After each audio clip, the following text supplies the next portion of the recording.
Hay una cosa que rige tu vida. No es tu trabajo, no es tu pareja, no son tus hijos, no son las horas de sueño, son tus emociones. ¿Cómo te sientes y cómo reaccionas a tus emociones?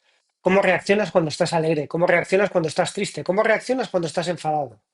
Siempre estamos teniendo una emoción del tipo que sea y me estás preguntando mucho sobre por qué no puedo conseguir las cosas, por qué no puedo tener una mañana con una rutina sólida como una roca, por qué no puedo ponerme a trabajar en mi proyecto cuando llego de trabajar 8 horas para el proyecto de otra persona, por qué no puedo ir al gimnasio cuando me quiero poner en forma, por qué como cuando tengo ansiedad o por qué bebo cuando me siento frustrado.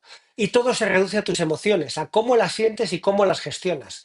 Así que después de la serie de motivación y porque me lo has pedido, nos vamos a zambullir de pleno en las emociones, porque todo el mundo las gestiona mal. La gente quiere controlar sus emociones y las emociones son imposibles de controlar.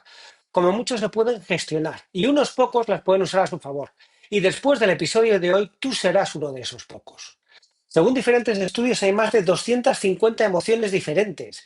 Y según los psicólogos, solo el hecho de identificar lo que estás sintiendo ya hace que te sientas mejor. Si cuando te sientes mal realmente identificas la emoción que hay detrás de ese mal, solo eso ya hace que te sientas un poco mejor. Por eso ser analfabeto emocional, no saber qué estás sintiendo, cómo lo estás sintiendo y cómo gestionarlo, es un problema para ti. El problema con las emociones es que al sentir algunas de ellas sentimos dolor. Y antes de explicarte es importante que entiendas otra cosa también demostrada por los estudios y la ciencia, que nuestro cerebro, el tuyo y el mío, tiene asignada la misma zona para el dolor físico y emocional. Esto es una pasada, el mismo sitio para el dolor físico y emocional. Tanto es así que si te tomas un analgésico cuando te ha dejado tu pareja, tu dolor baja porque el cerebro siente ambos dolores en el mismo sitio.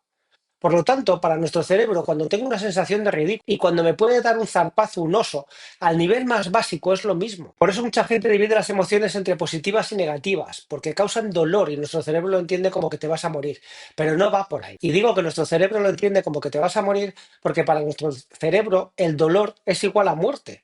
Da igual el tipo de dolor, como hemos visto, porque lo siente en la misma parte, lo tiene escrito en la misma parte de nuestro cerebro. Así que tenemos emociones que nos producen dolor. Y muchas emociones tienen diferentes significados según a quién se les pregunte, incluso cuándo se las pregunte. Por ejemplo, si te digo que estoy emocionado, puedo estarlo porque siento que me ha pasado algo que me ha puesto alegre. Me dicen que he aprobado un examen, o que me han dado un trabajo, o que me han hecho una despedida, y eso me emociona. Y también puedo decir que estoy emocionado cuando se me muere alguien a quien quiero, pero la emoción básica es completamente diferente. Y eso pasa con multitud de emociones. Puedo decir que tengo ansiedad y esa ansiedad puede ser porque tengo un examen y me da miedo, o porque tengo que decirle a mi hermano que ha vuelto mamá y la ansiedad está producida por la tristeza, o incluso por la tristeza y el miedo, porque no sé cómo se lo va a tomar mi hermano. El cansancio puede estar provocado de nuevo por un día maravilloso que te gustaría que durara siempre, o por un día horrible que no desearías a tu peor enemigo. El caso es que todas las emociones más complejas están formadas por otras. Sin embargo, hay unas pocas, 6 en concreto, que son universales. Son las más básicas y son universales. Da lo mismo como te hayan educado, da lo mismo donde te hayan educado. Todos las sentimos igual. Son las 6 que utiliza el psicólogo Paul Ekman y las que vamos a utilizar para tener claro lo que estamos sintiendo. Estas 6 emociones básicas son alegría, tristeza, sorpresa, miedo, enfado y asco. Te las voy a repetir más veces y hoy vas a aprender un sistema basado en la ciencia para identificar y por lo tanto reducir la intensidad de la emoción que estás sintiendo. Y además vas a aprender a usar esa emoción en tu favor. ¿Cómo funciona este sistema? Muy sencillo. Reducimos lo que estamos sintiendo a una de estas 6. Alegría, tristeza, sorpresa, miedo, enfado y asco. Por ejemplo, estoy preocupado y siento, ¿a cuál de estas 6 emociones lo asocio? Pues estoy preocupado quiere decir que tengo miedo. Pero tener miedo también puede ser estar aterrorizado. Así que, ¿cómo diferenciamos estar preocupado o estar aterrorizado? Lo puntuamos del 1 al 10. A lo mejor estoy preocupado y eso me produce un 1 de miedo. Y estoy aterrorizado y eso es un 10 de miedo. Y entre el 1 y el 10 hay una enorme variedad de emociones. Si seguimos con el ejemplo del miedo, podría ser ansiedad, preocupación, inseguridad, vergüenza, malestar, sensación de pérdida de control, sensación de abrumación, sensación de muerte inminente, todas las que a ti se te ocurran. O a lo mejor tú no incluirías alguna de estas, porque para ti eso no es miedo, es tristeza. Puede ser y está bien. Por eso nos centramos en las 6 que no tienen duda, por eso nos centramos en las 6 que son universales. Y como te he dicho antes, es fundamental identificar lo que estoy sintiendo para poder trabajar en sentirme mejor. Por eso te he preparado un diario de emociones que te puedes descargar de manera gratuita de albertocartier.com/emociones. Es un cuaderno que hemos preparado con todo el cariño para que seas capaz de identificar y de acostumbrarte a identificar tus emociones básicas. Y como veremos en un rato, ¿para qué sirve cada una de ellas? Así que aquí no dividimos las emociones en positivas y negativas porque todas son útiles. Todas las emociones son adaptativas, es decir, nos sirven para sobrevivir. Por lo tanto, nos han sido muy útiles durante muchos años y nos traen una información muy importante. Durante miles de años las emociones nos han servido para sobrevivir y sigue siendo cierto para temas de supervivencia, pero no lo es para temas más profundos. Cuando tu vida ya no se basa en sobrevivir, cuando tu vida se basa en tener significado, la cosa cambia. Y hoy te voy a explicar en detalle por qué y vas a entender cómo tus emociones están jugando en tu contra, tanto en tu vida personal como en tu vida profesional como en tu vida de pareja. Y vas a descubrir cómo hacer que tus emociones vuelvan a jugar en tu favor. Todo esto, como siempre, en el podcast de Alberto Cartier está basado en la investigación. Y estamos viendo muchas cosas importantes y no quiero que se te mezclen. Así que voy a ir haciendo resúmenes. De momento tenemos uno, identificar las emociones es el primer paso para gestionarlas. Dos, las emociones pueden ser muy subjetivas, pero hay 6 emociones básicas que son constantes en nuestra vida. Alegría, tristeza, sorpresa, miedo, enfado y asco. Tres, las emociones nos han servido y nos sirven para sobrevivir. Cuatro, las emociones no nos sirven para tener una vida plena, porque nuestro cerebro está orientado a nuestra supervivencia, no a que seamos felices, no a que tengamos una vida plena. Seguimos pues. Según el psicólogo estadounidense Abraham Maslow, hay una jerarquía de necesidades. Y si me estás viendo en YouTube, ahora mismo estás viendo la pirámide de Maslow. Si solo me estás escuchando, no te preocupes porque estoy aquí para ti y te la cuento, porque es importante para lo que vamos a hacer. Abraham Maslow desarrolló una jerarquía de necesidades desde las más básicas, que serían sobrevivir, hasta la autorrealización, que son fisiología, seguridad, afiliación, reconocimiento y autorrealización. Y sé que tú estás en la de autorrealización porque estás escuchando el podcast de Alberto Cartier y quieres crear una vida mejor para ti. Esa es la buena noticia. Las emociones son fundamentales en la parte más básica, que es la de la supervivencia, que es la parte baja de la pirámide. La fisiológica es la de la respiración, alimentación, descanso, sexo y ya. El siguiente nivel, y para pasar de un nivel a otro hay que tener el nivel anterior cubierto, si no del todo en su mayor parte, el siguiente nivel es el de la seguridad, seguridad física, de empleo, de recursos, moral, familiar. Después tenemos el nivel de afiliación, que es el tercero, de amistad, de afecto, de intimidad sexual. No solo sexo por el sexo, que es el nivel más bajo, sino intimidad sexual, que es algo más profundo. Y solo a partir del cuarto nivel conseguimos tener una vida más plena, porque hasta entonces estábamos sobreviviendo en diferentes medidas. Los dos últimos niveles son reconocimiento, entendido como autorreconocimiento, cuando ya es suficiente para ti valorarte tú, no necesitas que sea otro el que te valore, y aquí también está la confianza, el respeto y el éxito. Y por último, en la cúspide de la pirámide tenemos la autorrealización. Y quiero subrayar que es autorrealización. De nuevo, dejamos de depender de las opiniones de los demás para tener una vida plena. Bueno, pues las emociones nos sirven para las 3 primeras fases, fisiológica, seguridad y afiliación, pero no nos sirven para la cuarta y la quinta, reconocimiento y autorrealización. Y esto es importante, así que déjame que te lo explique en detalle, porque parece fácil de entender, como tantas cosas que hablamos tú y yo en el podcast de Alberto Cartier, pero tiene más calado del que parece. Y hay otro factor que también es importante, y lo que estoy haciendo, porque sí que parece que estoy saltando de un tema a otro, lo que estoy haciendo es que te estoy dando distintos temas que luego van a confluir en el tema de las emociones, ¿vale? Entonces, ten un poco de paciencia porque al final todo será revelado y al final verás cómo las emociones efectivamente juegan un papel y cómo las puedes utilizar tú. Por lo tanto, el otro factor que también es importante es que nuestro cerebro ha evolucionado mucho más rápido que nuestro cuerpo e infinitamente más rápido que nuestra sociedad. Y eso lo explica maravillosamente bien el historiador y escritor israelí Yuval Noah Harari en el libro Sapiens. Y en Sapiens nos cuenta que hay 3 revoluciones fundamentales en la historia de la humanidad: la cognitiva, la agrícola y la científica. Casi seguro has oído hablar de la agrícola y de la científica. La cognitiva es la menos conocida y se dio hace 70.000 años. Y 70.000 años parece mucho tiempo, pero si abres tus brazos completamente, y esto es toda la historia del universo, el hombre lleva sobre la Tierra aproximadamente el blanco de tus uñas, por lo tanto poquísimo tiempo. ¿Vale? Muy poco tiempo a nivel de evolución. ¿Qué sucedió en la revolución cognitiva?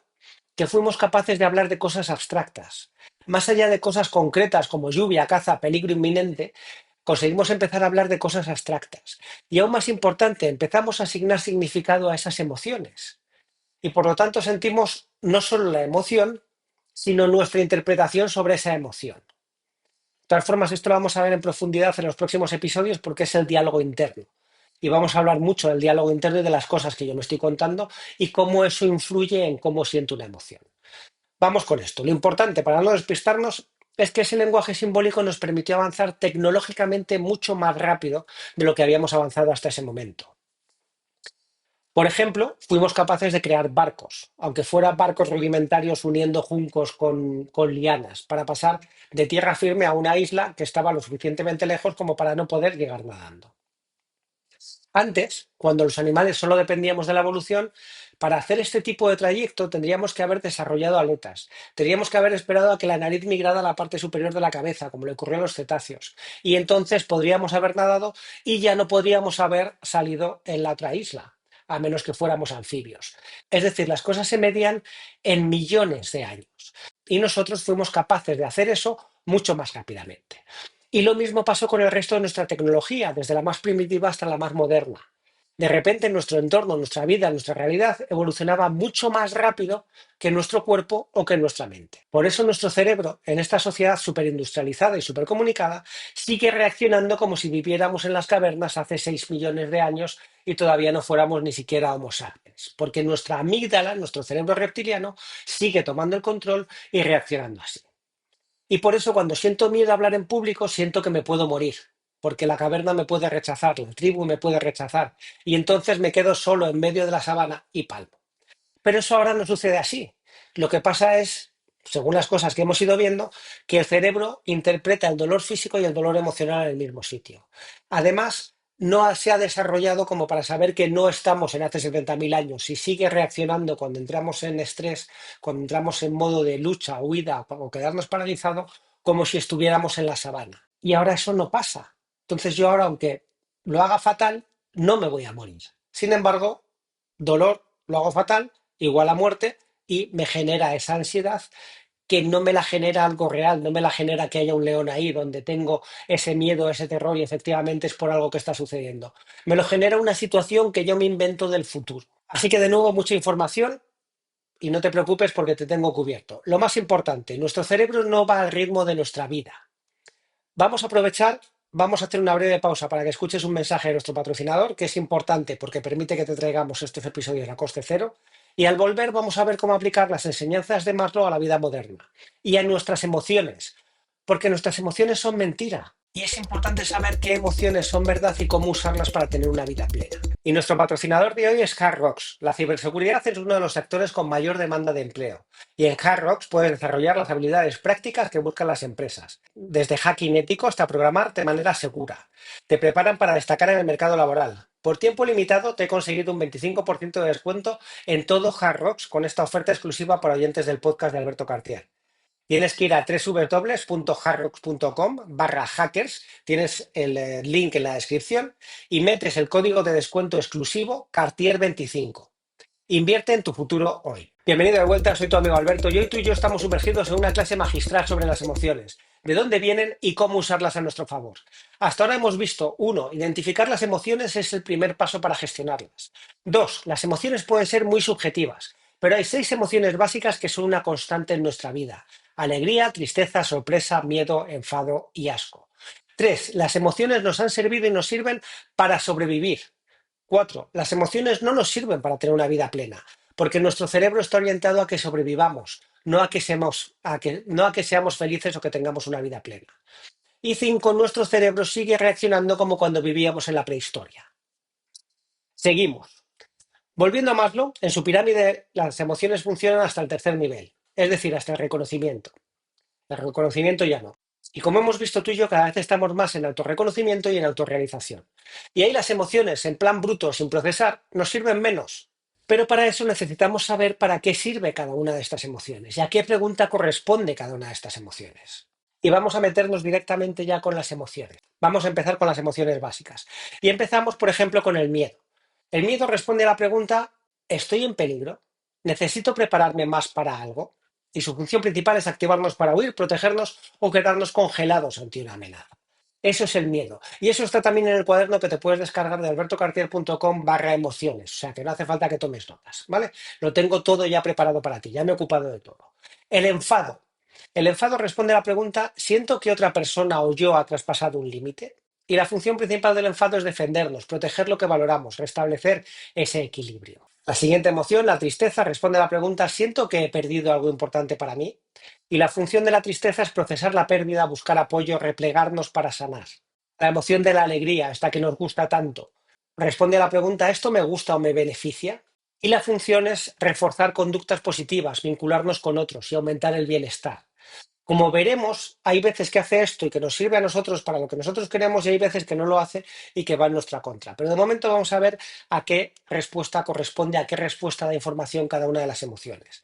La siguiente es el asco, que responde a ¿esto me puede hacer daño o me resulta repulsivo?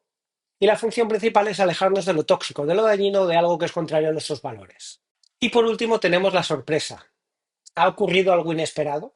La sorpresa es la emoción más efímera, dura un segundo o menos de un segundo. Y su función principal es redirigir nuestra atención, adaptarnos a lo nuevo, procesar lo inesperado.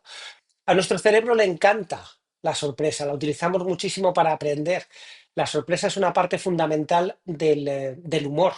Todas las cosas que te hacen gracia tienen un punto de sorpresa, también tienen un punto de dolor, pero tienen un punto de sorpresa. Y la sorpresa siempre nos lleva a otra emoción.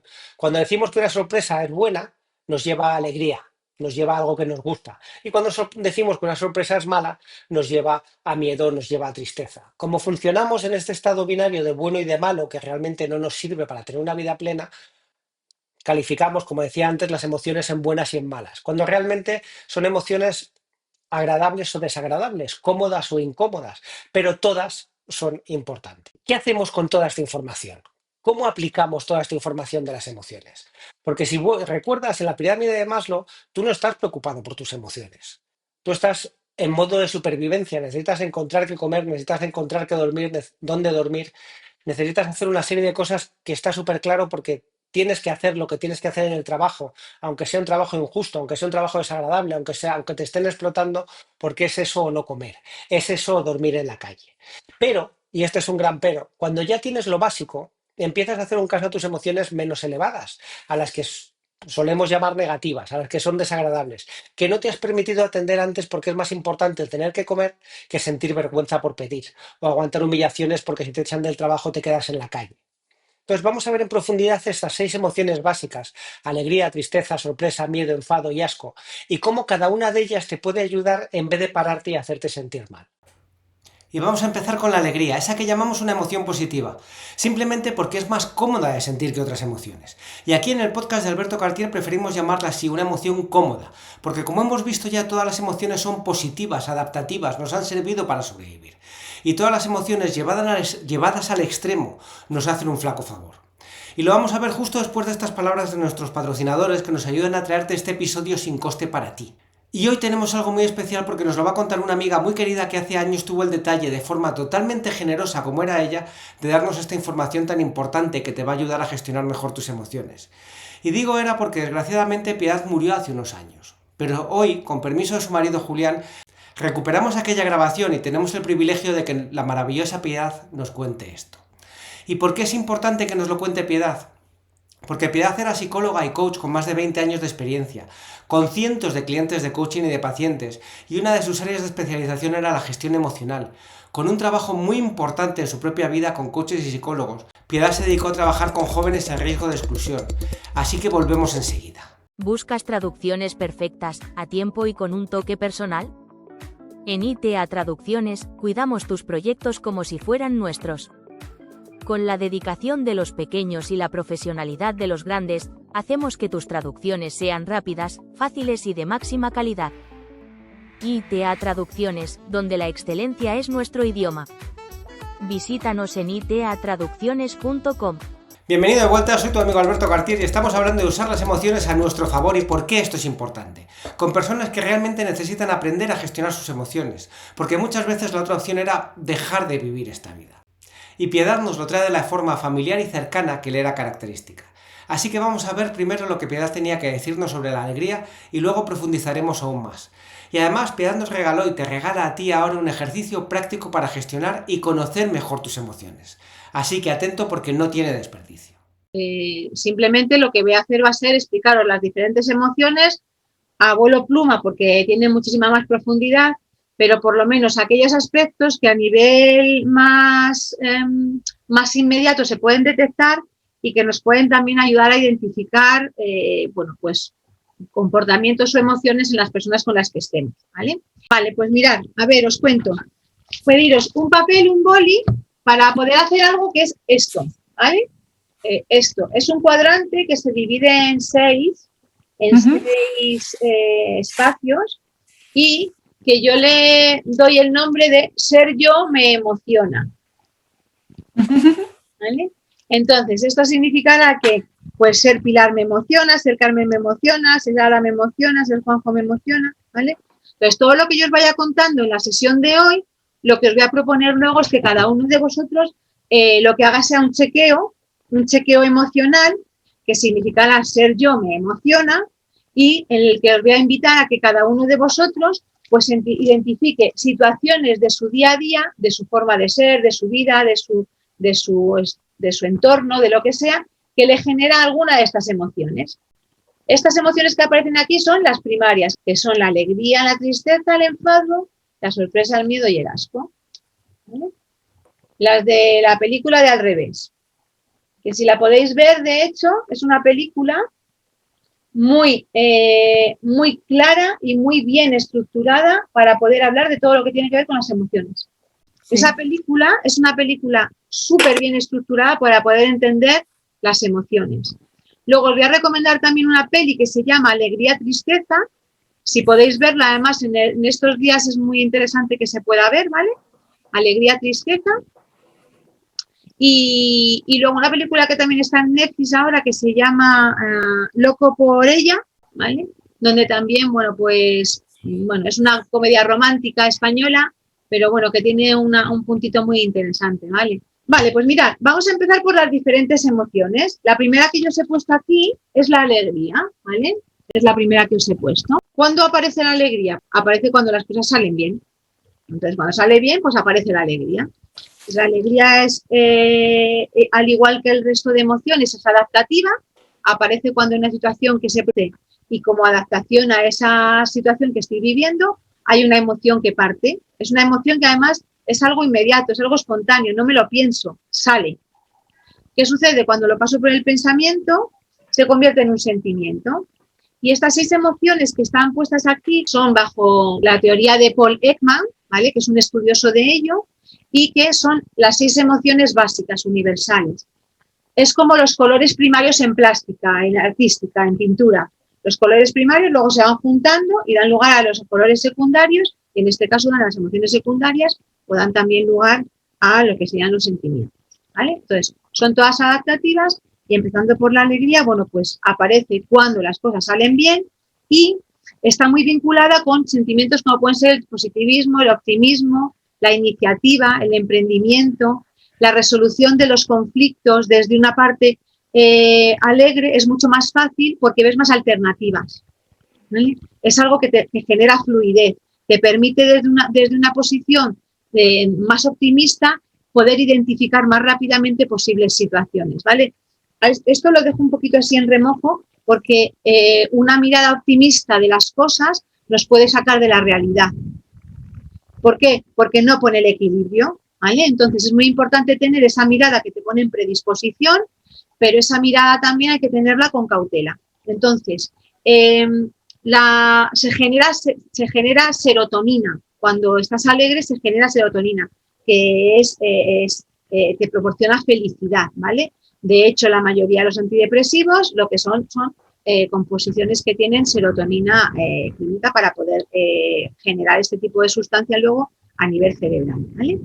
Entonces, cuando la situación que hay en nuestro momento me genera bienestar, me genera satisfacción, me genera placer, me genera disfrute, está vinculado con la alegría, ¿vale? ¿Qué sucede? Pues que estamos en una sociedad ahora mismo del bienestar, del deseo del bienestar, donde prima el concepto de la felicidad, donde la búsqueda de la felicidad es, por así decirlo, el sumum, y eso hace que muchas veces el resto de emociones las tengamos aparcadas, porque parece ser que lo que se persigue es eso. De hecho, una persona alegre en principio está mejor valorada que una persona que sea triste o una persona que esté a lo mejor en otro tipo de emoción. Y esto promueve todo tipo de situaciones que potencian esa alegría, ¿vale? Y potencia también el hecho de que las personas quieran estar en constante alegría y cuando no tienen alegría se frustren. ¿Por qué? Porque voy en busca de algo que en principio está muy bien visto y que en principio me genera una sensación de confort, me genera una sensación de disfrute, ¿vale? ¿Sí? ¿Me explico con ello? A nivel corporal, las emociones todas van a tener una serie de respuestas fisiológicas, psicológicas y mentales y también de actividad, de acción. Al igual que en el resto de las emociones, cuando hay una acumulación de esa alegría, se produce una carga emocional. En el caso del otro día ya lo vimos, la euforia. ¿Vale? La euforia es una acumulación de alegría que se genera de una manera muy intensa, que está durante un cierto tiempo, no mucho a lo mejor, pero sí un cierto tiempo en el organismo y que en el caso, por ejemplo, de la alegría, alguien en situación de euforia puede tomar decisiones muy complicadas de una manera como muy superficial, ¿vale? Porque está en un momento de euforia. ¿Dónde lo explico yo de la mejor manera posible? Pues, por ejemplo, aunque me digáis, pues no me gusta el fútbol, pues vale, perfecto, pero el fútbol es un claro ejemplo de ello, ¿vale? Tú estás en tu casa viendo tu fútbol tranquilamente, estás con un equipo que vas, meten un gol y tú dices, ¡gol! Con la familia, pues de puta madre. Si estás en un estadio, la masa lo que hace es que genera que tu intensidad de la alegría se magnifique, es exponencial, porque el movimiento de la masa hace que mi sensación de alegría sea todavía muchísimo más intensa, ¿vale? Entonces me salgo un poco incluso del contexto de la realidad, porque estoy viviendo algo de una manera eufórica, ¿vale? Eso de repente tiene un subidón, entonces y luego tiene una bajada. Dependiendo de cómo haya sido la subida de natural o no natural, la bajada es más fácil o más difícil. Por ejemplo, consumo de tóxicos y consumo de todo lo que tiene que ver con el alcohol y demás, o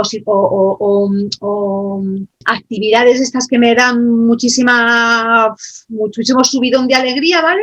Eso de repente puede llegar a un momento en el que la caída sea muy drástica si está proporcionada por consumo de tóxicos y no se ha producido de una manera que tu cerebro lo ha generado de manera natural, ¿vale? Por eso la caída, por ejemplo, cuando la gente toma cocaína o toma speed o toma cualquier tipo de ácido, cualquier cosa de esta, está en un momento álgido, cocaína, está en un momento álgido, pero cuando cae, la sensación que tiene es de un aplane grandísimo y tienen que volver a retomar, por eso vuelven a necesitar consumir para volver a estar en ese estado que le proporcionaba un cierto placer y bienestar. Entonces, hay un tipo de trastorno que se llama trastorno bipolar, que es un trastorno que combina normalmente lo que tiene que ver con la alegría y la tristeza, ¿vale? Que hablaremos ahora de ello. Y luego algo que también es muy interesante es todo lo que tiene que ver con el hipotiroidismo, el hipertiroidismo. El tema de tiroides es algo que, aunque no se sepa mucho, puede generar una fluctuación en el ánimo muy grande. De hecho, las personas que tienen tiroides en ocasiones tienen un comportamiento parecido a la bipolaridad. Parecido. ¿Qué sucede? No es un trastorno a nivel mental, no es por un tema de sustancia, tiene que ver con un problema vinculado con el tiroides. Hipotiroidismo, las personas están más en fase depresiva, hipertiroidismo en la parte eufórica, ¿vale? Entonces es una enfermedad que puede estar muy vinculada con el estado del ánimo, ¿vale? Y luego, a colación de lo que se estaba diciendo antes, de todo lo que tiene que ver con esa búsqueda de la felicidad y de la alegría, hace que muchas veces las personas, determinados tipos de personalidades o de determinados tipos de perfiles comportamentales, tiendan a que la alegría sea su modo de presentación. Yo le llamo la sonrisa Mona Lisa. Es esa sonrisa protocolaria, esa sonrisa que te mantiene ahí sin que diga nada, ¿vale? Te mantienes así como sonriente, estás jodidísimo por dentro, pero nadie lo sabe porque tú no quieres que lo sepan, porque si lo saben al final van a pensar que es que eres una triste, eres una gris, eres una no sé qué, y entonces tú te pones tu sonrisita. ¿Qué sucede con esto? Pues que en ocasiones estas personas también tienen momentos de bajón. Pero cuando de repente se ponen tristes, la pregunta o el comentario habitual es: ¿qué borde estás, tía? ¿Qué te pasa? Entonces, ay, es verdad que yo soy la de la sonrisa. Me coloco otra vez mi sonrisita, ¿vale? Y ahí aguanto lo que todos los demás me vienen a contar, porque soy acogedora, soy generosa, soy cariñosa, soy una oreja, escucho todo, doy buenos consejos, soy siempre la persona más optimista, la más feliz, y que cuando estoy jodida me lo como sola. Porque he puesto mi sonrisa Mona Lisa, que socialmente me permite ser aceptada, y además he comprobado que cuando yo estoy triste o enfadada y lo muestro, los demás se enfadan conmigo y me regañan. Entonces, ¿importante estar alegre? Sí. ¿Muy importante estar alegre? Por supuesto. ¿Te invita a un montón de posibilidades? Sí. La alegría mira al futuro, la alegría cuando la caminas, oye, con una ligereza, con un disfrute, con unas ganas, con una viva... O sea, está guay, está de puta madre. ¿Siempre alegre? No. Siempre alegre no sería natural. No sería natural. Y la alegría es adaptativa igual que el resto, ¿vale? ¿Sí? Vale. Pues aquí lo que os propondría sería que identificaseis situaciones de vuestra vida, de vuestra forma de ser, de vuestro comportamiento, de vuestro contexto, de lo que queráis, que os hagan sentir esa alegría. Da igual que sea ver amanecer, subirme a un cerro, montar en bici, el madrugón, el estar metida en mi cama súper calentita cuando todo el mundo anda, lo que sea, ¿vale? Que identificáis situaciones que os provocan alegría, ¿vale? Dentro de las vuestras, sin juzgar, ni no juzgar. Yo, por ejemplo, ahora, pues ahora digo, ¿no? Una de mis máximas alegrías ahora mismo es ver crecer a mis hijos. Me flipa, o sea, me flipa mogollón.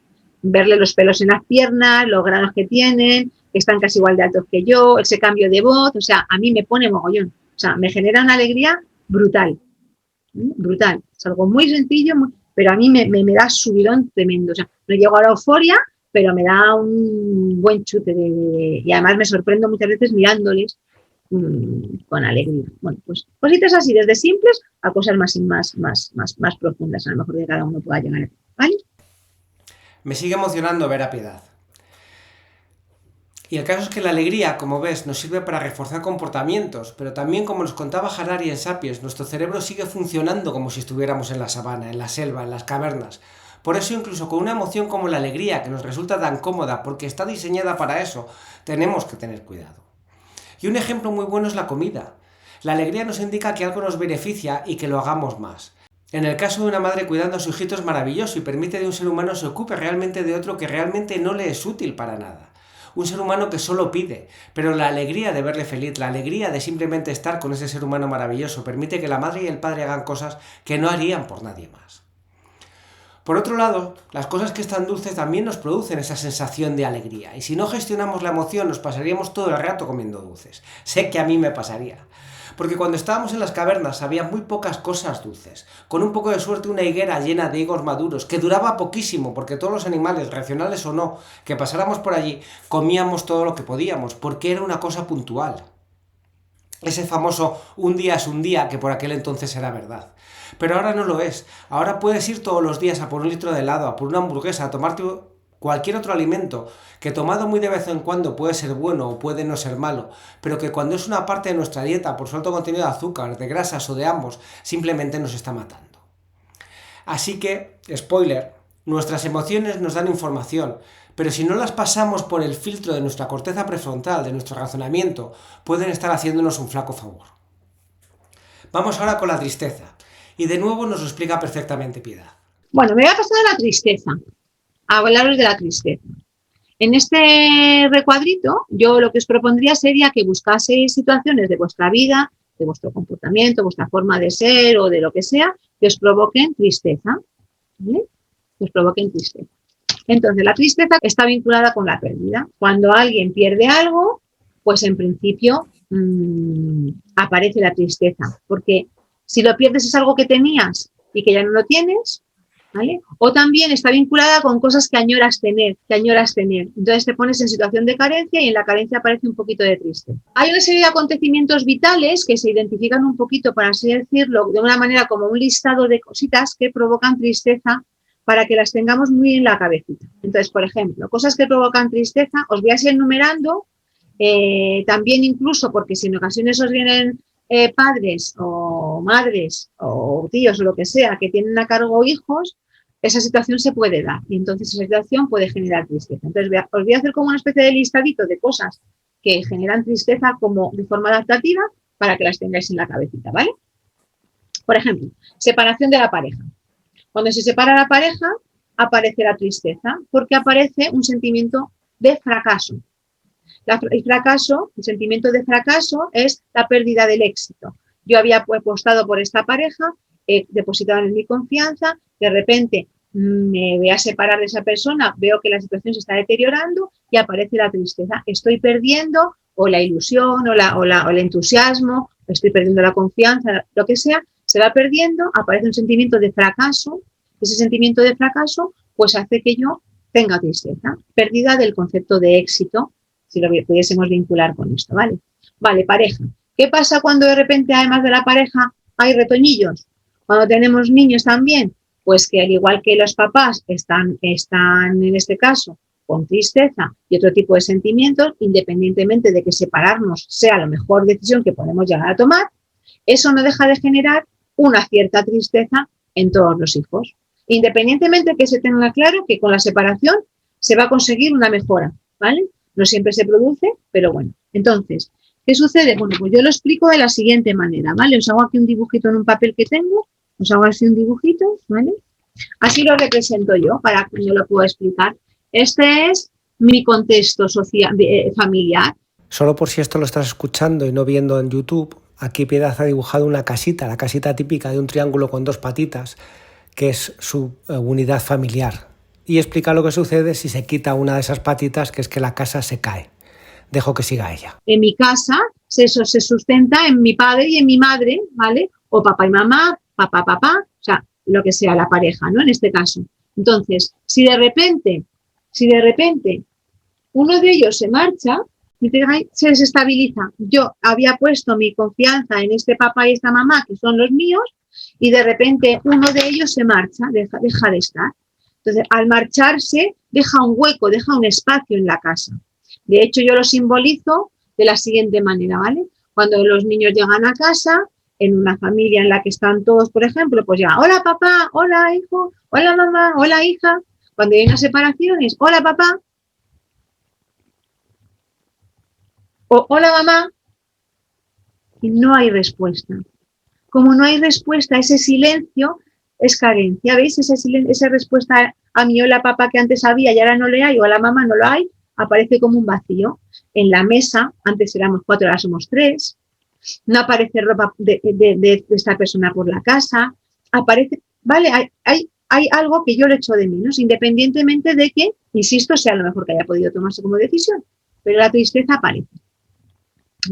Dependiendo también de la edad, esa tristeza se gestiona de una manera u otra, ¿vale? De hecho, muchas veces ante ese tipo de situación, lo que se genera es un silencio por parte de los niños, aparece un silencio, que es como respuesta ante esa situación. No quieren contarlo porque, bueno, están en su tristeza, ¿vale? Otros acontecimientos vitales que también pueden aparecer son, por ejemplo, pues la pérdida de un familiar, la muerte de un familiar, la muerte de la mascota, ¿sí?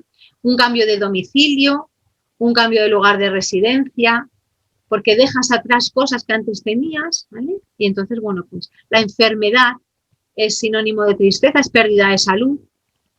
Ahora, por ejemplo, la pérdida económica, la pérdida de trabajo, cuando de repente los chavales repiten curso, cuando los chavales discuten con su mejor amiga, ¿vale? Todo eso, por ejemplo, pues genera un sentimiento de tristeza. Y además no nos han preparado para ello. Nadie nos prepara para esto. ¿Por qué? Pues porque hablar de tristeza es algo que, bueno, cuesta un poquito. Entonces, como no hemos hablado de ello y de repente hablar de tristeza es algo tal, pues cuando parece una situación triste, no sé qué cojones hacer. Entonces, esta situación da paso en muchas ocasiones a una acumulación de tristeza, se convertiría en una carga emocional que se llama depresión. Esa depresión, ¿vale? Muchas veces, también la soledad no elegida, ¿vale? La soledad elegida genera mucha satisfacción porque es una elección de yo compartir conmigo mis cosas y genera una cierta satisfacción, aunque bueno, en ocasiones se pueda sentir solo, pero no es lo mismo el sentirse solo que el estar solo, que el vivir solo. O sea, no tiene nada que ver, ¿vale? El sentimiento es muchísimo más potente. Tú puedes estar con mucha gente y sentirte solo, que se llama además solitud. Tiene nombre, ¿vale? Solitud, soledad y multitud, solitud. Se juntan las dos palabras y da eso, sentirme sola dentro de un montón de gente. Cuando se acumula mucha tristeza, aparece la depresión.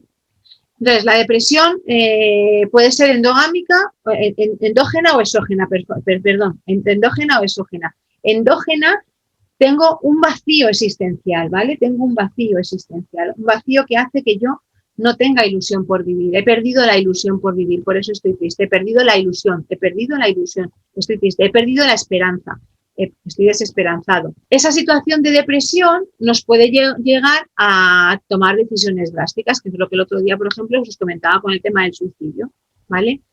La pérdida de sentido de vida hace que yo pues no tenga motivos para querer estar aquí. Como no tengo motivos para querer estar aquí, pues me planteo el querer morirme. Y yo os decía el otro día, ¿no? Bueno, pues ante situaciones de estas características, unas frases que yo habitualmente utilizo, que son como frases muy concretas, es: seguramente tú no te quieres morir, pero no quieres vivir así. Y entonces hacen así como, eso es lo que a mí me pasa, que yo no me quiero morir realmente, pero no quiero vivir así. Entonces te pones manos a la obra para empezar a enfocarlo desde otro lado, que es desde la vida, no desde la muerte, ¿vale? Y luego, por ejemplo, pues son decisiones definitivas a situaciones transitorias. Yo lo vinculo con la niebla vital, ¿vale? O sea, cuando vas en el coche conduciendo y hay mogollón de niebla, una cortina de estas de niebla que es como un túnel que no ves nada, es brutal, es espesísimo, nada más ves con los faritos que tienes tuyos solamente, y dices, esto no se acaba nunca, por favor, o sea, es que no veo nada. Y de repente hay una farola, que de repente, ¡pam! Y empiezas como a ver la luz, o sea, se disipa un poquito, luego aparece otra farola, y de repente la niebla se corta, miras para atrás, está la niebla y tú te has puesto ahí, ¿vale? ¿Qué sucede con esta situación?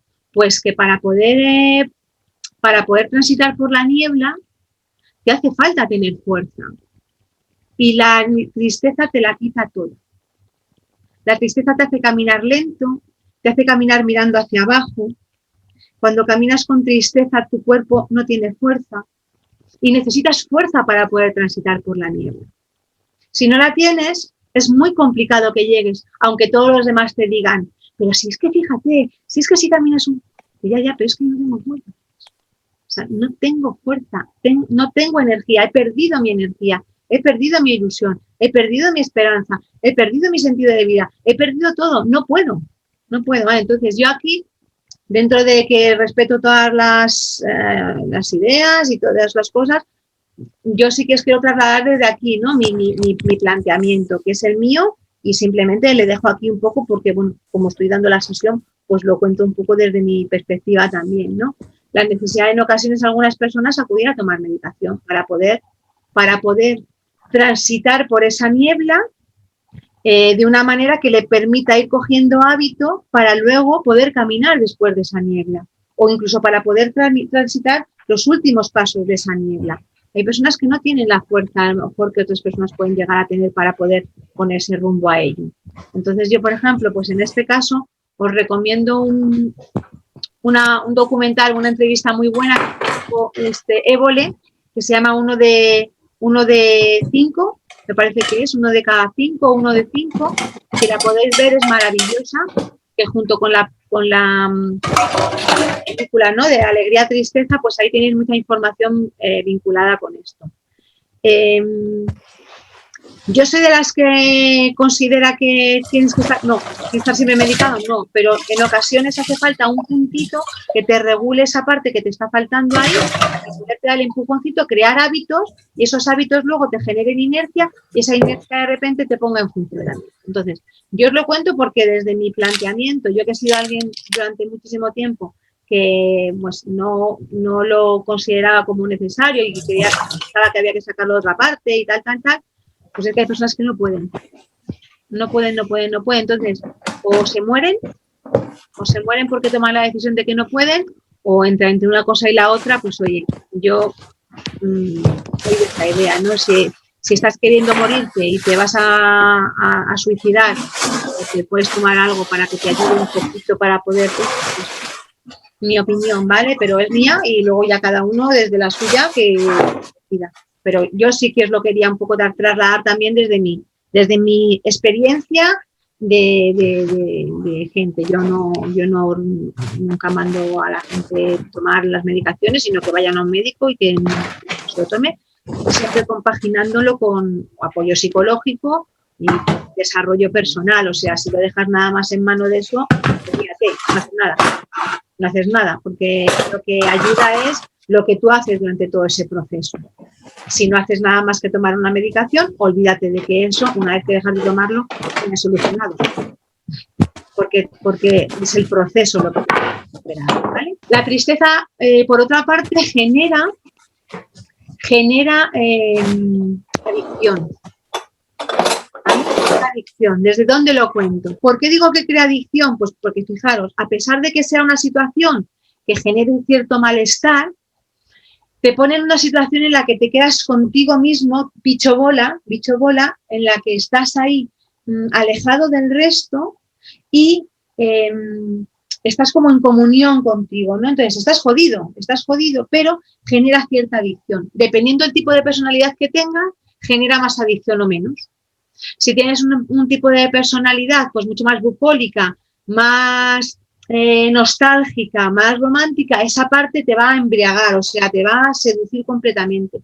Y estás jodido, y sí lo estás, pero hay un puntito placentero ahí, ¿vale? Hay un puntito placentero. Yo siempre lo represento, por así decirlo, pues imagínate que fuera hace mal tiempo, ¿no? Fuera hace mal tiempo, el tiempo que tú decidas, pues si eres caluroso, pues mal tiempo será que haga calor, y si hace buen tiempo, pues el mal tiempo será frío, no sé, ¿vale? Entonces, estás en tu casa, tú ahí arropadito, lloviendo fuera, que te cagas, ahí va, y tú ahí en tu casa calentito, pues en esta posición, ahí con tu tacita de té, tomándote, viendo una película de Netflix, tú a tu rollo, llorando, y qué a gustito estoy aquí, que no tengo que relacionar con nadie más, ¿vale? Y luego también, dependiendo de cómo seas, las personas te podrán acompañar en tu tristeza de una manera o de otra. Hay gente que en la tristeza quiere estar solo porque necesita desahogarse con tranquilidad y gente que necesita compañía. Eso es muy importante para saber, porque necesitamos saber cómo el otro necesita ser tratado ante esta situación. No todo el mundo le gusta si estás triste que te acompañen. Pero a mí déjame sola, por favor, o sea, que no me moleste nadie, que yo quiero llorar a mis anchas, que y no te está rechazando a ti, simplemente está queriendo hacerlo de esa manera, ¿vale? Y luego, por ejemplo, la tristeza, pues yo la vinculo con cosas también muy bonitas, ¿no? Como el echar de menos, esa nostalgia, los recuerdos, la parte que te genera un cierto sentido de haber vivido algo bonito, algo bonito y recordarlo, ¿no? Incluso, fijaros, para el agradecimiento como cuando hicieses así ¿cómo os diría? Una receta de cocina, pues en el agradecimiento le pones una pizquita de tristeza. Una pizquita de tristeza, ¿vale? Esa pizquita de tristeza que es perfecta para el agradecimiento, que es, estoy súper contento con esto que me has dado, me da mucha alegría, tal, qué bien, qué contenta estoy, pero, jolín, se me queda como un posillo ahora de nostalgia, de tristeza que ya se va a acabar, entonces ya no nos vemos hasta el año que viene, pero estoy súper contenta de haberos conocido, pero me voy con la nostalgia, pero tengo una mezcla ahí como rara, ¿vale? Que es el agradecimiento, eso, por ejemplo, pues es muy bonito, porque le pone ese punto de echar de menos ya, sin que todavía se haya acabado, ya estoy echándote de menos. Es que tengo tanta pena de que te marches, que estoy tan contenta de haberte conocido. Yo que sí, pues estas cositas. En el tema de la depresión, ¿vale? Algo que es muy, muy importante también es que nos ayuda a poner en valor las cosas que tenemos. Y tiene un complemento muy bonito ahí, el poner en valor lo que tengo, ¿vale? Porque está combinada con la alegría. Y luego importante también, ¿vale? En los trastornos bipolares o en el hipotiroidismo, el estado de ánimo baja y la depresión hace un agujero.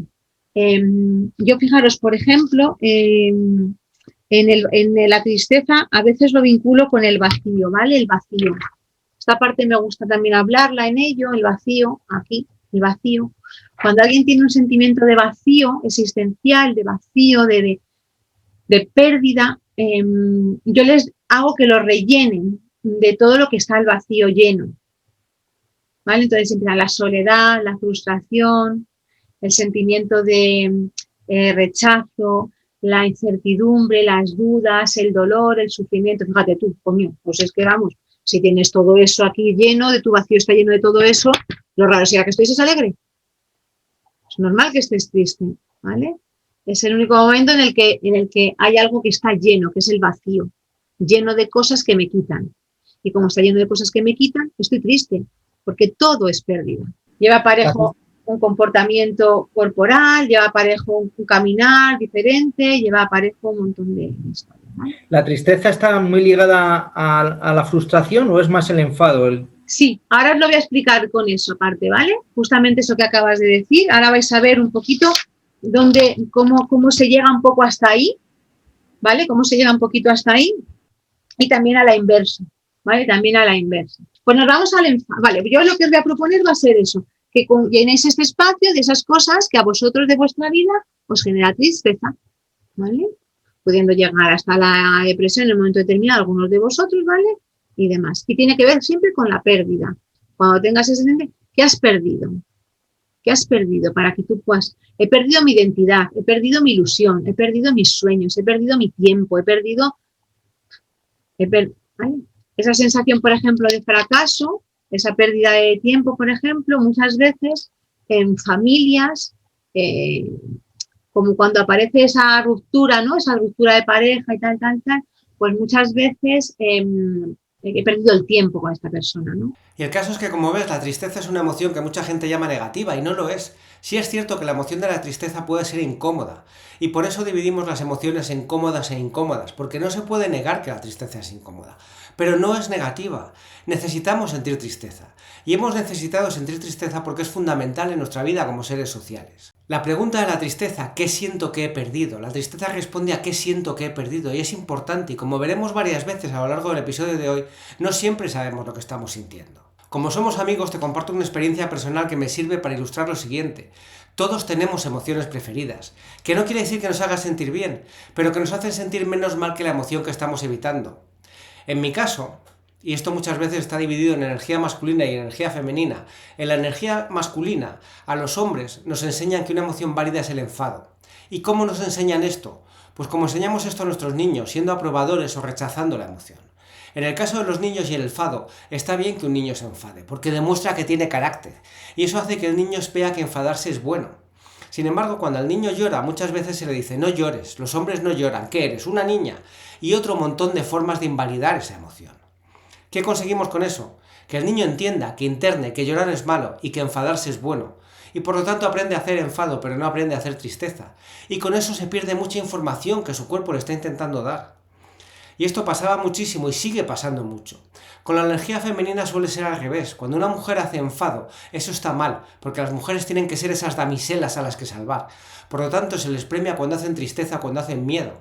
Por lo tanto, las mujeres, en general, estoy hablando, no aprenden a hacer enfado. Porque eso es de marimachos, eso es de tiarros. Y la pregunta del enfado, que es ¿qué límite siento que he traspasado, que otra persona ha traspasado? Se lo pierden, porque no reciben esa información. Y entonces nos pasa algo similar a lo que me pasaba a mí y a clientes míos, que muchas veces yo me levantaba muy enfadado. Desde el segundo cero, eso de que te levantas con el pie izquierdo, que es una forma de explicar algo cuando no se tiene una inteligencia emocional, o cuando no estamos acostumbrados a hablar con esa inteligencia emocional. Y lo que sucede es que yo no tenía ningún motivo para estar enfadado. Así que con mi intención de conocerme a mí mismo, de entenderme a mí mismo, me hacía la pregunta del enfado. Porque nuestro cerebro está preparado para responder como Google. Si le haces una pregunta, te da la respuesta a esa pregunta. Y yo me preguntaba, ¿qué límite siento que he traspasado o que otra persona ha traspasado? Y no recibí una respuesta clara. Como ya me voy conociendo, como te pasa a ti, por eso estás escuchando el podcast de Alberto Cartier, me hacía la pregunta de la tristeza, ¿qué siento que he perdido? Y muchas veces tampoco tenía una respuesta clara. Me llegaba algo como sueño, como el estar cómodo en la cama, y es cierto que había perdido la posibilidad de seguir durmiendo, pero eso no era suficiente como para provocar un enfado o una tristeza de 8 o 9, que era lo que yo estaba sintiendo. Así que me hacía la pregunta siguiente, la del miedo. ¿Estoy en peligro? ¿Necesito prepararme más para algo? Y de repente salió una lista de cosas enormes que me estaban dando miedo. Así que me despertaba enfadadísimo, porque recuerda que nos alejamos del dolor y nos acercamos al placer y sobre todo nos alejamos del dolor, porque me dolía menos, me duele menos sentir enfado que sentir miedo. Pero si no siento miedo, no sé lo que me está pasando, no sé lo que me quiere decir esa emoción. Así que de nuevo vamos a dejar que nos explique Piedad para qué sirve esta emoción, el enfado, que lo hace muy bien. Venga, pues vamos al enfado. Mirad, el enfado que estaría aquí sería identificar todas aquellas cosas que os generan enfado a vosotros, ¿vale? Entonces, el enfado mola, ¿vale? Enfadarse está de puta madre, porque el enfado te ayuda a poner límites, ¿vale? Entonces, el enfado te acota, te permite expresarte libremente sobre aquellas cosas que tú quieres o no quieres para ti, que te gustan o te desagradan, que consientes o que no consientes, que aceptas o que no aceptas, que reivindicas o que no reivindicas. O sea, es brutal el enfado, es maravilloso, ¿vale? Te permite acotar. El enfado además es liberador. O sea, yo siempre digo lo mismo, ¿no? Cuando te enfadas, tú quieres que la gente sepa que estás enfadado, porque enfadarte y que la gente lo sepa es una mierda de enfado. O sea, enfadarte, pues por lo menos que la gente se dé cuenta de que estás enfadado, ¿no? Entonces, ese enfado que a ti te sale te permite expresarte libremente sobre aquello que te sucede. En ocasiones, para expresar el enfado, las personas confunden y para expresar el enfado alzan la voz, gritan, acuden un poco a la agresividad y a la violencia para poder expresarlo, ¿vale? Eso hace que muchas veces el enfado no sea tanto escuchado porque las formas no permiten que yo entienda lo que tú estás reivindicando, porque tus formas me agreden. Y puedes llevar toda la razón del mundo, pero como tu forma no me está llegando, con tu forma no me llega lo que tú me quieres decir, porque me estoy fijando en tu forma. ¿Veis lo importante en ese sentido? ¿Vale? Entonces el enfado que te permite delimitar, en ese caso pierde todo el sentido. ¿Cuándo pierde también todo el sentido el enfado? Pues mirar, las personas que están siempre enfadadas, su enfado no vale una mierda, no vale para nada. Porque como siempre está enfadada, las personas se acostumbran a eso y entonces el objetivo principal que tiene el enfado, que es el de marcar los límites, y el objetivo que tiene el enfado de poder delimitar y poderte mostrar mi desconfort con lo que está sucediendo, como siempre estás enfadado, pues entonces no me vale nada lo tuyo. Y hay frases del tipo, déjale, porque está siempre enfadado. Vale. Y tu padre y tu madre están siempre enfadados. Pues entonces su enfado no vale nada. No consiguen el efecto que quieres con el enfado. Simplemente cansan al otro. Estar enfadado supone muchísimo desgaste de energía. Es brutal el desgaste de energía que consume, ¿vale? Y además genera una excitación muy grande que también, igual que la tristeza, genera adicción, porque es liberador. Entonces, te vienes arriba en un enfado, empiezas a soltar por tu boquita todo lo que tienes que decir, luego te arrepientes, hostia, me he liado, se me ha ido la boca, me he calentado la boca, pero me vengo arriba en ese enfado, me crezco, me voy quedando súper grande y grande y ya me he quedado como Dios. Y esa bajada de sensación de cuando ya eres despotricado y bajo es tranquilizadora y esa calma es un placer especial. Es proporcional al placer que sentía mientras me estaba desbocando. En la violencia de género, por ejemplo, pasa mucho. En la violencia de género, la persona que está cometiendo violencia de género se viene arriba, bum, bum, bum, bum, bum, empieza a liberar porque lo que quieres hacer es pegarla de hostias a la persona que tienes delante, te pones a gritar, la vena se te pone gorda, ¡buah! Gritas, no sé qué, porque te liberas y luego me siento en el silloncito y me quedo tan tranquilo como un cigarrito. Porque era mi bajonazo. Entonces, fijaros, ¿vale? El proceso del enfado empezaría, por así decirlo, aquí. El enfado se va produciendo y según va creciendo el enfado, hasta hacerse así de grande, va incrementándose la carga emocional del enfado, que es la ira, se va incrementando el sentimiento de injusticia, va generándome un sentimiento de impotencia muy grande, esto desencadena un sentimiento de frustración y aquí aparece la tristeza. ¿Puede ser a la inversa? Sí. Tengo tristeza, eso me genera frustración, me genera impotencia, me genera sentimiento de injusticia y me hago chiquitito, y me pongo triste. O me enfado por esta tristeza que me he entrado. De hecho, el enfado es la mejor manera que se tiene para salir de la tristeza. Estoy hasta los huevos de estar triste, mira, está. No lo puedo más. Se acabó. He llegado al fondo, ahora me enfado con eso mío y me pongo en funcionamiento. ¿Qué sucede con esto muchas veces? Pues que yo me enfado tanto, que peto, y que peto con cualquiera. Peto con cualquiera. Entonces yo vengo enfadado del trabajo, vengo enfadado de mi curro, vengo enfadado de donde sea, de la reunión familiar, vengo enfadado del tráfico, de lo que sea, y de repente, pues oye, alguien con buen agrado me dice, bueno, ¿qué pasa? ¿Qué tal? ¿Cómo estás? Pues estoy jodida. Y le contesto de mala manera. Y dices, ¿qué tiene que ver? Esta persona no merece que yo le esté tratando así. Toda mi injusticia, mi rabia, mi impotencia, mi frustración y mi tristeza y mi enfado lo descargo contra alguien que no lo merece. Esto es, por ejemplo, pues lo que dice Aristóteles, ¿no? De enfadarse, por así decirlo, es algo sencillo. Lo difícil es enfadarte con la persona que toca, en el momento que toca, con la intensidad que toca, por la duración que toca y con el objetivo que toca. Enfadarse bien es muy chungo, es muy difícil, porque tienes que tener mucho criterio para enfadarte. Es enfadarte por lo que toca y además enfadarte en el momento que toca. Si tú arrastras enfado todo el día, eres un amargado. Y la gente no quiere estar contigo.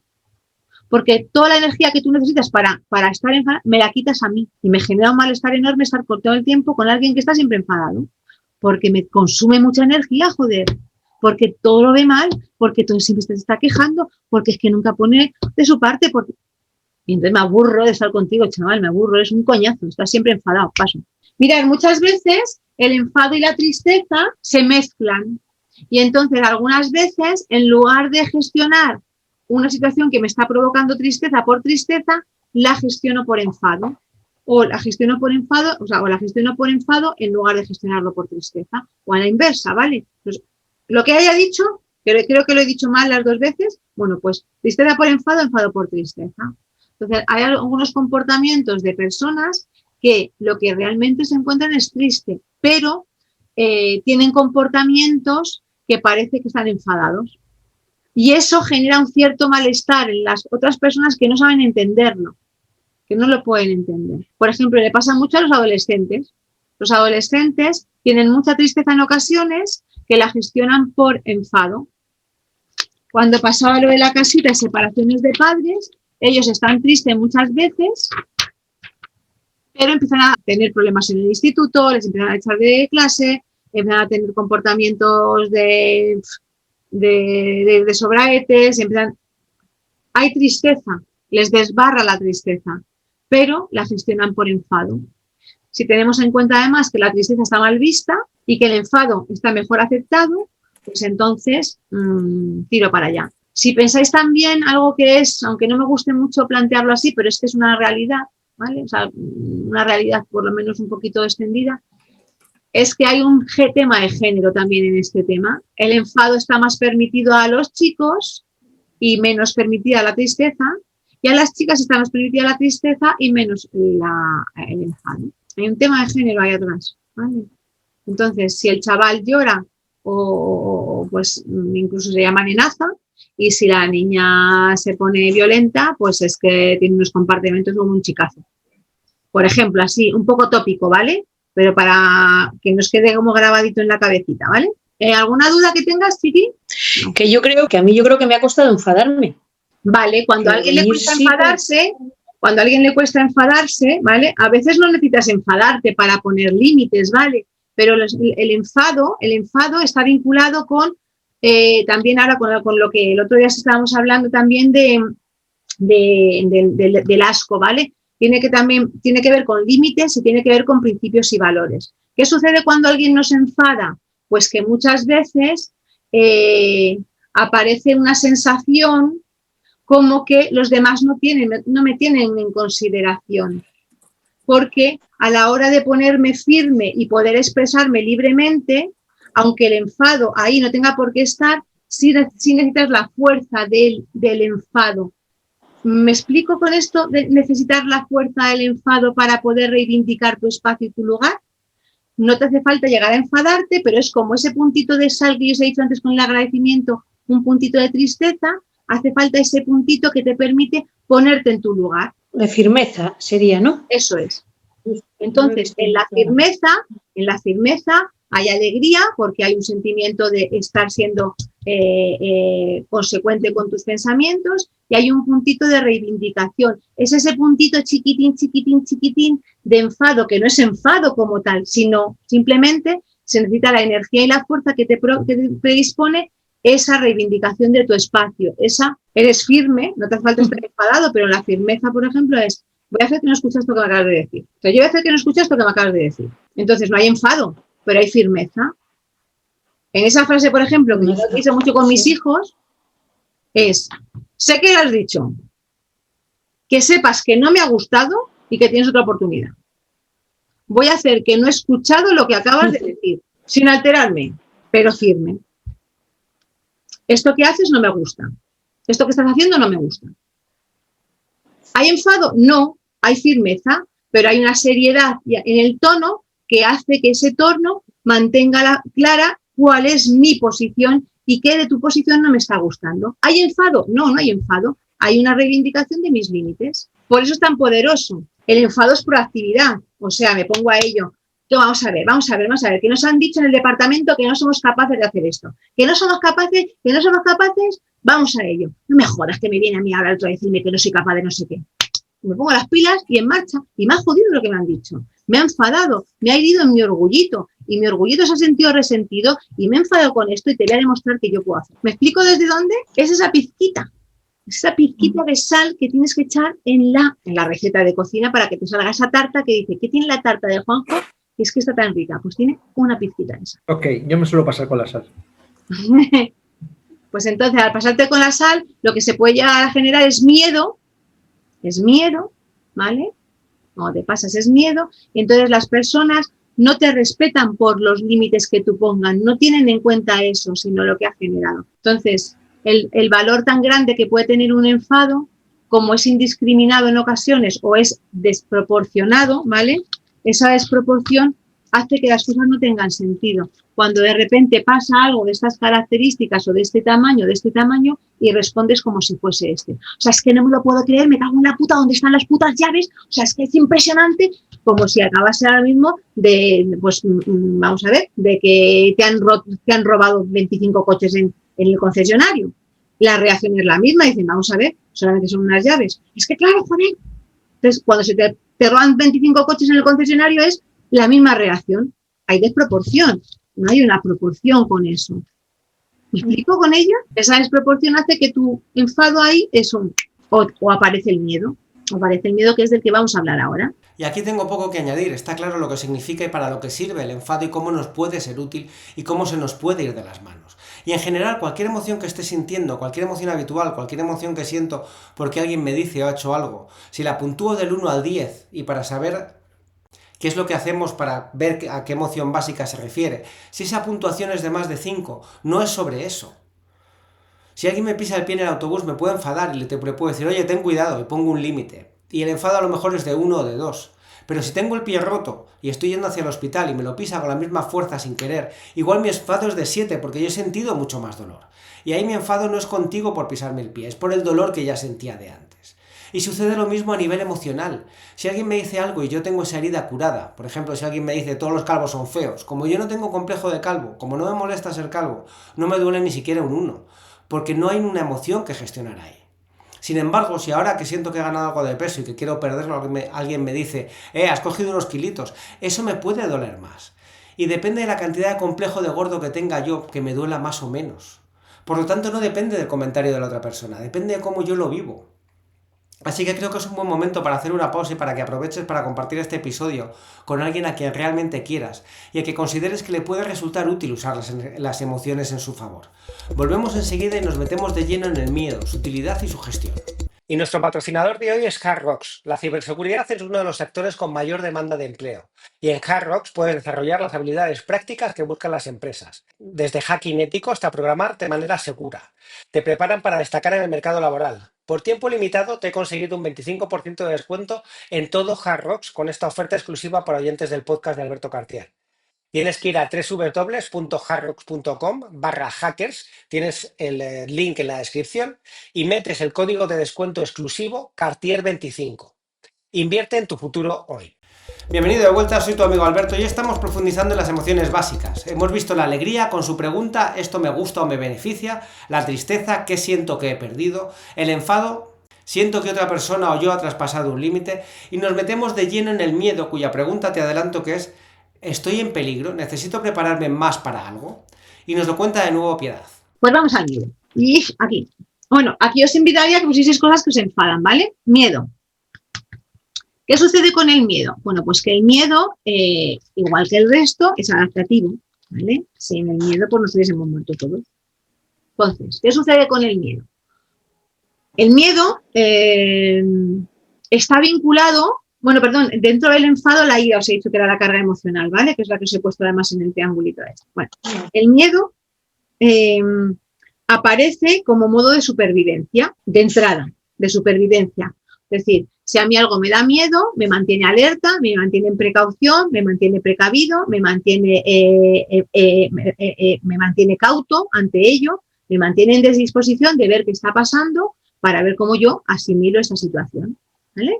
El miedo, en principio, estaría vinculado pues, con la responsabilidad, ¿vale? El miedo está vinculado mucho con la responsabilidad, está vinculado con el tomar decisiones de una manera no precipitada, está vinculado con la reflexión, por así decirlo, está vinculado con las tomas de decisiones para no equivocarme, ¿vale? Con la evitación del error. O sea, fijaros, todo eso está vinculado con el miedo, porque tengo miedo a la consecuencia de tomar una decisión X.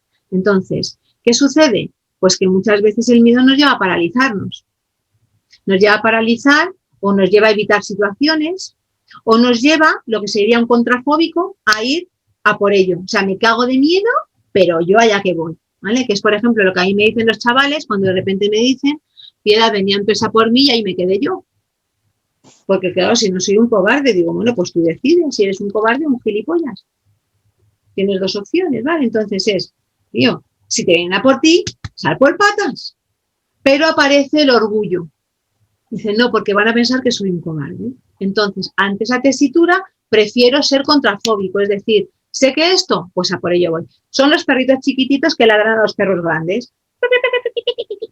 O sea, que te pongo una pata y te clavo en el suelo. Te dice el perro grande, ¿no? Y te dice, wow. Y el perro hace, se va corriendo detrás de las piernecitas de la otra. Dice, tío, que te pongo una pata y te aplasto.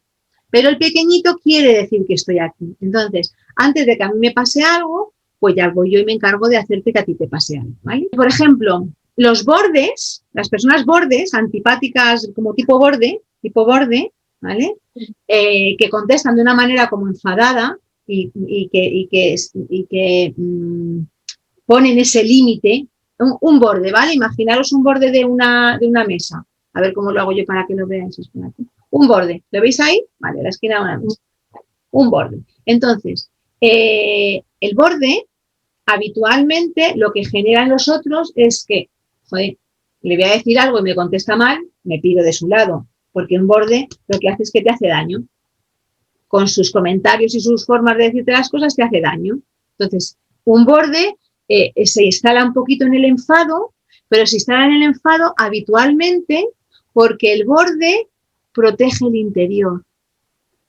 Entonces, el borde se comporta borde habitualmente para que no le hagan daño. Su sensibilidad es tan grande que se pone a la defensiva. Vive en un mundo muy hostil, consigue muchas veces evitar que los demás le hagan daño porque ya se encarga él de hacerlo antes, pero muchas veces lo que se siente es solo, porque la gente no se quiere acercar a los bordes. Y el borde lo que tiene es miedo. Miedo de que me puedan hacer daño.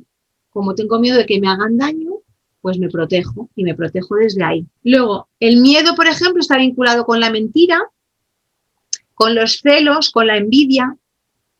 Todo eso está vinculado con el miedo. De hecho, yo suelo contar, por ejemplo, en el tema de la mentira, una mirada un poco particular que tengo yo, sobre todo pues también cuando hablo mucho con padres y todo eso, pues cuando alguien miente, o sea, la lectura de la mentira que tenga cada cual, ahí está, ¿vale? Las mentiras piadosas de Joaquín Sabina o cualquier otra mentira, ¿vale? La película de Jim Carrey buenísima de Di que sí, me parece que es, ¿no? O Di la verdad, ahora no me acuerdo el nombre, pero es una película buenísima de Jim Carrey en el que se pasa toda la película diciendo la verdad. Y bueno, en fin. Entonces, la mentira es una de las mejores maneras en las que yo sugiero que las personas se fijen para ver qué valores hay detrás de esa persona. ¿Me explico? ¿Vale? Cuando mientes, habitualmente la mentira está vinculada con el miedo a algo. Miedo a hacer daño, miedo a que me hagan daño, miedo a parecer menos de lo que soy, miedo a que las personas se rían de mí, miedo a que me juzguen, miedo a que tal, miedo a que... ¿Me explico con la mentira? Entonces, si alguien, por ejemplo, en el caso de los padres, que se lo digo y me miran como diciendo, mira, Piedad, pues a ti que te gustan mucho los adolescentes, digo, pues sí. Dicen que tú le buscas excusas para todo. Digo, no es una excusa, pero es una realidad. Si ellos, por ejemplo, te dicen, mamá, he quedado con mi amiga Elena a hacer los deberes y de repente se han ido con Jorge a echar un polvete, si te dicen que se van con Jorge a echar un polvete, tú te vas a enfadar y te vas a ir a gustar con ella. Entonces, va a pasar dos cosas, que no le vas a dejar irse con Jorge a echar un polvete, punto uno, con lo cual miento para salirme con la mía, pero además no tengo la confianza de decirte que no me voy con Elena, que me voy con Jorge, porque tengo miedo de que tú te enfades conmigo y desconfíes de mí. ¿Me explico? Entonces, es una manera muy bonita de ver los valores y principios de las personas que te mienten, porque están hablando justamente del polo opuesto. ¿Sí me he explicado con esto? El miedo muchas veces bloquea, y el miedo que suele bloquear es ese miedo en el que o ya he experimentado lo que sucede y me aterra, con lo cual me bloquea y tengo pánico, ¿vale? Porque ya lo he experimentado y demás, o por otra parte, ese miedo que muchas veces es mi miedo imaginario. Yo le llamo alimentar la lagartija, alimentar la lagartija, alimentar la lagartija, ¿vale? La lagartija son esos animalitos, ¿no?, que se mueven así súper rápido, y entonces ese sentimiento que te genera en el estómago cuando algo te intranquiliza, porque es algo que no sabes qué va a pasar, es lo inesperado, el cambio, algo nuevo, y no sabes muy bien cómo vas a poder abordarlo. Es una inquietud natural ante algo que desconoces. ¿Cómo voy a resolver? ¿Qué sucede? Que esta lagartija, nosotros empezamos a alimentarla. A esa lagartija la vamos alimentando, ¿vale? La vamos alimentando con pensamientos. Es que siempre me pasa lo mismo, esto es horroroso, al final verás cómo no me sale, cómo al final pase esto, bum, bum, bum. Y entonces ese miedo que tenía, que era una lagartija natural y necesaria, empezó a alimentarla, y se me ha convertido en un monstruo de 2 cabezas, y a ver dónde cojones le meto, porque el monstruo de 2 cabezas es mucho más difícil de domesticar que una lagartija. Y yo lo he empezado a incrementar. Y el miedo le hago tan grande como yo considere. De hecho, muchas veces, cuando hacemos lo que teníamos que hacer, que nos daba tanto miedo y lo hacemos, mierda, ¿no? ¿Para esto? ¿Para esto? O sea, es como una decepción. O sea, no me puedo creer. ¿Y para esto he pasado tanto miedo? Pues para esto has pasado tanto miedo. ¿Vale? Y durante todo el proceso de generación del miedo, has estado tú alimentándolo, te has ido generando ese sentimiento, esa ansiedad, ese pánico, ese desbordamiento que está aquí, a no ser que sea un miedo real provocado por una experiencia que ya tengas de vida y que te genera eso, ¿vale? Todo lo que tiene que ver, por ejemplo, con los traumas, tiene que ver con miedos que se han alojado en la parte más de la amígdala, se han quedado ahí, en la parte más y que hay que destraumatizar, ¿vale? Hay que poder convertirlos en experiencias sí traumáticas. Una experiencia traumática no es lo mismo que un trauma. Una experiencia traumática es algo vivido que te generó un trauma, pero que ya lo has incorporado a tu experiencia de vida como una experiencia vivida, pero no como un trauma que te condicione y te bloquee para poder llevar a cabo otro tipo de cosas, ¿vale? Todo lo que tiene que ver, por ejemplo, con violencia de género, con muerte, con fobias o con abusos sexuales, violaciones y demás, genera mucho miedo, de pánico, de mantenerte congelada. Entonces, por ejemplo, pues cuando se ha producido una situación que tiene que ver con un abuso sexual o con un acoso o algo así, eso paraliza, te congela, te deja frío, te baja la temperatura hasta límites insospechados. O sea, el frío te hiela, el miedo te hiela, ¿vale? Porque te deja con la tensión súper baja, simplemente pues como hacen los reptiles de sangre fría. Se quedan así, evitando que le vaya a hacer nada, a la espera de que pase para que yo pueda. Pero me congelo. Entonces, bueno, pues te bloquea y te paraliza. Y los miedos son muy libres. Y luego heredamos miedos de nuestras familias y contagiamos miedos. ¿vale? Contagiamos miedos con nuestros comportamientos. Luego hay miedos evolutivos. Hay miedos que se dan en diferentes etapas evolutivas de la vida de una persona. Son miedos que van acompañándote a lo largo de la vida. No siempre a todo el mundo le pasa, pero por ejemplo, pues el miedo al abandono, el miedo a la muerte, el miedo a la oscuridad, el miedo a... Estos son miedos, ¿vale?, que te van acompañando de determinadas etapas de la vida y que luego poquito a poco se van alejando. Y aquí os invitaría que pusieseis qué cosas os dan miedo. ¿Miedo a qué tenéis? Miedo a qué tenéis. Impresionante explicación del miedo en tantas facetas. Como te decía, a mí me sigue emocionando ver cómo lo explica.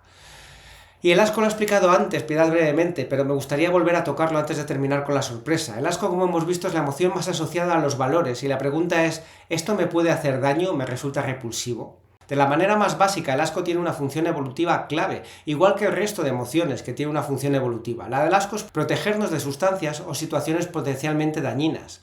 Por ejemplo, alimentos en mal estado, infecciones, comportamientos que amenazan a la supervivencia del grupo. Y vemos en la parte física que cuando probamos algo que está en mal estado, sabe asqueroso y lo escupimos porque sabe asqueroso. Esa es la parte fundamental del asco, esa es la base, eso es lo que nos pasaba en la sabana. Pero no solo se dirige a lo físico, sino que también puede trasladarse a comportamientos, a personas o incluso a partes de uno mismo. Por ejemplo, sentir asco de la propia vulnerabilidad o de ciertos rasgos internos. O, como nos pasa a veces, y te comentaba antes, que yo ahora me siento que estoy un poco más gordo y que me gustaría perder algo de peso, en un momento determinado, ese malestar, si voy a las emociones básicas, está asociado con el asco, y a lo mejor yo me estoy teniendo un asco de 1 o de 2 por lo que me cuento sobre lo que significa estar gordo. Y esto conecta además con heridas emocionales profundas. En relación con las heridas emocionales, el asco puede bloquear la integración de partes de nuestra personalidad. Y si en la infancia has vivido experiencias de humillación, de rechazo, de abuso, que dejaron la sensación de ser repugnante o indigno, de nuevo el asco, aunque es incómodo, es fundamental para nuestra supervivencia y sigue siendo fundamental para percibir y para recibir toda la información que necesitamos. Por lo tanto, el asco, siendo también una emoción incómoda, nos trae muchísima información sobre cosas que tenemos que ver, que tenemos que saber para poder tener una vida plena y para poder sentirnos bien. Y vamos a cerrar las emociones con la más efímera de todas, con la que menos dura, con la sorpresa, que responde a la pregunta ¿ha ocurrido algo inesperado? Y vamos a ir de nuevo a la maravillosa explicación de Piedad, y después te cuento por qué la sorpresa es tan importante en el humor y en el aprendizaje. Y luego la sorpresa para finalizar, ¿no? Porque el asco, como ya lo hablamos, pues ya no os lo cuento, ¿vale? Es mi favorito, pero ya no os lo cuento. Ya lo conté. La sorpresa, pues la sorpresa tiene que ver con todo aquello que te genera asombro. O sea, que es algo inesperado, algo inesperado. Primero, la sorpresa, de hecho, es la primera emoción que aparece antes de cualquier otra. Primero aparece la sorpresa y luego ya te adaptas a la situación y aparece otra cosa, ¿vale? Estar en constante sorpresa es algo muy poco habitual. Sí que es verdad que la sorpresa es el motor del aprendizaje. Si no hay sorpresa, no hay aprendizaje, porque se convierte en monótono, en rutinario, en algo que me desmotiva. Y como me desmotiva, pierdo el interés, y como pierdo el interés me pongo triste, porque es pérdida. Si es que esto es un rollo al final, si es que es un rollo, es que de verdad, es que yo no tengo, es que he perdido el interés, ¿vale? Entonces está muy vinculado con la motivación, está vinculado con el aprendizaje, con el descubrimiento, está vinculado con mi predisposición a afrontar lo nuevo que está por venir. Las personas que le gustan poco los cambios, le gustan muy poquito las sorpresas, y todo lo que tiene que ver con la gestión de la incertidumbre lo llevan muy mal porque les provoca miedo, no les provoca placer, les provoca una sensación de parálisis por el análisis. Entonces la sorpresa, bueno, pues sí que es verdad que hay que hacer un trabajo para dejarnos sorprender porque lo tenemos todo a un clic, y el concepto de dejarte sorprender se está perdiendo. Y es una pena, porque dejarte sorprender es maravilloso. Ayuda mucho a vivir la vida desde una perspectiva pues mucho más rica, más enriquecida, ¿no? Porque te sorprendes con las cosas, te dejas seducir por lo que te viene nuevo, ¿no? Gente que no le gustan nada las sorpresas, que suelen ser las personas muy controladoras, las personas muy perfeccionistas, las sorpresas no les gustan casi nada, porque significa tener que estar adaptándose a algo, incorporarlo y perfeccionarlo, ¿vale? Y suelen ser, en el caso de las perfeccionistas y las personas muy controladoras, suelen ser infelices. Y el sentido de pérdida de felicidad y vivir en la carencia de una manera bastante continuada. La insatisfacción, el perfeccionismo está vinculado con la insatisfacción constante, porque voy buscando una perfección que cuando ya pienso que la tengo, algo podría estar mejor, con lo cual siempre estoy en carencia. Y estar en carencia te hace estar triste y de muy mal humor. Ser yo me emociona, os invitaría a que pusieseis aquí también situaciones de vuestra vida que os sorprendan, que os llenen el alma y demás. La sorpresa no siempre está vinculada con algo agradable, ¿vale? Te puede sorprender algo desagradable y está vinculada con el cambio, con la capacidad de tener resiliencia, de poder adaptarte a esos cambios, de poderte adaptar, la flexibilidad está vinculada también con todo eso, ¿no? Que te permite adaptarte a unas nuevas circunstancias, a pesar de que te puedan generar luego miedo o asco, alegría o tristeza. Cuando yo digo el ser yo me emociona, tiene que ver, pues eso, tomar conciencia de las emociones que cada uno tenemos en nuestro día a día para que realmente ser yo me emocione y aquellas cosas que no nos gusten, que nos generen malestar y las queramos mantener, pues que ahí queden para ver la aprendizaje que nos proporcionan y aquellas cosas pues que queramos hacerle un giro y transformarlas, pues que le podamos dar pie para ello y poderlo cambiar. Pero ser yo me emociona significa eso, ¿sabes? Todo lo que hago me genera cierta emoción. Eso es maravillosamente explicado. Y como te prometí, aquí va la explicación de por qué la sorpresa es tan importante en el humor. Porque todo lo que nos parece gracioso nos tiene que sorprender. Y además tiene que tener un puntito de dolor. Cualquier broma, cualquier chiste tiene sorpresa y tiene dolor. Volviendo a que la sorpresa es fundamental para aprender. Nuestro cuerpo quiere aprender todo lo que sea necesario para sobrevivir. Y eso incluye que estemos especialmente bien predispuestos a ser curiosos, a que nos sorprendan las cosas. Y mira si no los niños, que están todo el rato sorprendidos con algo. Aquí tienes las 6 emociones básicas. Estoy encantado de haber tenido esta conversación contigo, de haber compartido este episodio contigo, de que hayas podido disfrutar, aunque haya sido muy brevemente, a Piedad enseñándonos. Y quiero terminar diciéndote que te quiero, que creo en ti y en tu capacidad de crear una vida mejor para ti y los tuyos, con una gestión emocional que te sirva. Hablamos en unos días.